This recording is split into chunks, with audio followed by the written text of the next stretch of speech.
Perseguides. Així és com se senten les entitats que lluiten contra els desnonaments a Catalunya. Petits grups de sindicats d'habitatge o plataformes per la hipoteca de barris barcelonins i també d'altres poblacions com Manresa, Mataró, Salou o Sant Cugat. Denuncien que sota la llei Mordassa reben cada cop més multes per algun incident en desnonaments. En els últims 2 anys i mig han estat, diuen, 351, el que suposa més de 200.000 euros.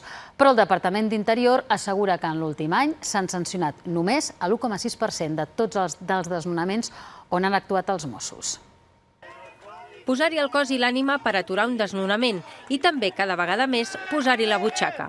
Els qui defensen a peu de carrer el dret a l'habitatge a Catalunya se senten cada vegada més perseguits. Avui a Sant Joan de Vilatorrada els veïns han intentat evitar que aquesta família es quedi al carrer.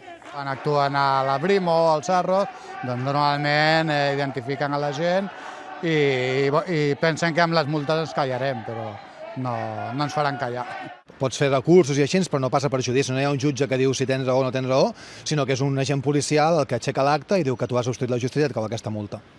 L'espiral d'identificacions i sancions a activistes s'ha intensificat des de fa 2 anys i, segons el moviment en defensa de l'habitatge des del març del 2019 fins ara, s'han acumulat sancions que superen els 200.000 euros.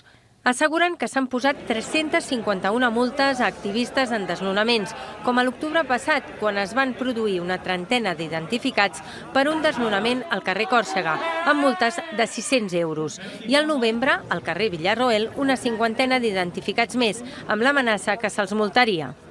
Avui desenes de PAS catalanes, sindicats i xarxes d'habitatge s'han queixat davant del Departament d'Interior perquè són els Mossos d'Esquadra qui, emparant-se amb la llei Mordassa, fan identificacions i posen denúncies i multes a aquelles persones que intenten aturar desnonaments. L'estratègia de multar sempre va a la individualitat, sempre va a persones individuals i, com podeu veure i es veu també en aquesta roda de premsa, és tot el contrari. Les accions que fem per aturar desnonaments són col·lectives i la resposta que estem donant en aquesta repressió és necessàriament col·lectiva també.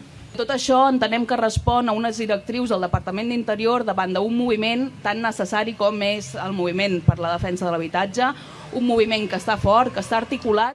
Segons el Departament d'Interior, des de començaments d'any, en els desnonaments que han requerit intervenció policial s'han posat multes en un 1,6% dels casos.